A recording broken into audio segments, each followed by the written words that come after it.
is Ed Plantage. I'm a department supervisor in lumber stores and receiving, and I do some purchasing. Alamco is a laminator of heavy beam timbers and construction materials, and we've been in business since 1982. The theory is that, and I think it's actual, but the theory is that we're gluing trees back together, and because of the cross lamination and the opposing forces within the lumber itself creates more stability. In case you would use a solid piece of timber instead of a laminated piece, the timber would check and it would twist, or it could crook or anything like that.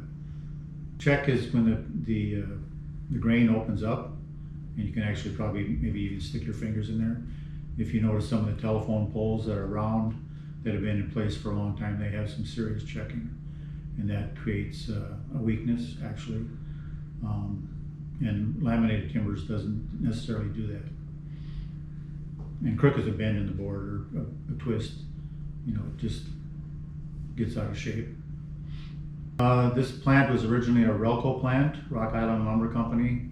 Weyerhaeuser Company bought it in 1960, and then they got out of the laminating business in 1982, and 10 former employees bought the plant from Weyerhaeuser and started it up as Alamco, and my dad happened to be one of those 10 former employees. My first job was low paying as a fry cook in a restaurant, and I was in high school at that time, but I got out of the Navy in 1983 and was in the wintertime, and I was plowing snow for a local road company and working very few hours, and I had a family to support, and we wanted to get into a house, and I needed the income and a full-time job. I think you need to have a basic knowledge of construction methods and specifications and that type of thing. I don't have any formal education in that. I did take some auto mechanics at Austin Votech right out of high school, but decided that wasn't for me, and then I joined the service after that. And I worked there for Weyerhaeuser actually first, then went in the Navy for 5 years and came back, and then started here again. I think any industrial tech class, or shop classes as we called them when I was in school, would certainly help. If you're more prone to working with your hands, that's a plus. I just like to build things and see how things are, and the beauty of things once they're put together. It's pretty amazing actually. We have some knowledge based on the blueprints that we get to produce the jobs, and sometimes there's an elevation drawing with that, but most feedback comes from the customers as the buildings are being put up or finished. Occasionally there are mistakes or errors made, whether it's us that made them or the contractor maybe damaging some products before they're erected. We'll send a group down to repair that or correct it.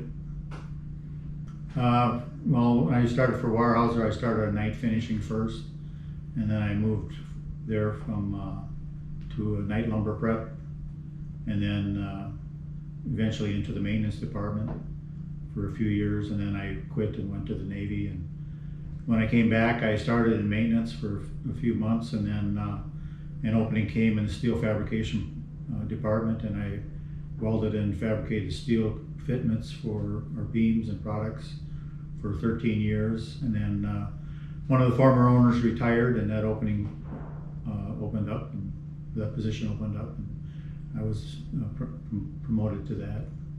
And I've been in my current position for 24 years.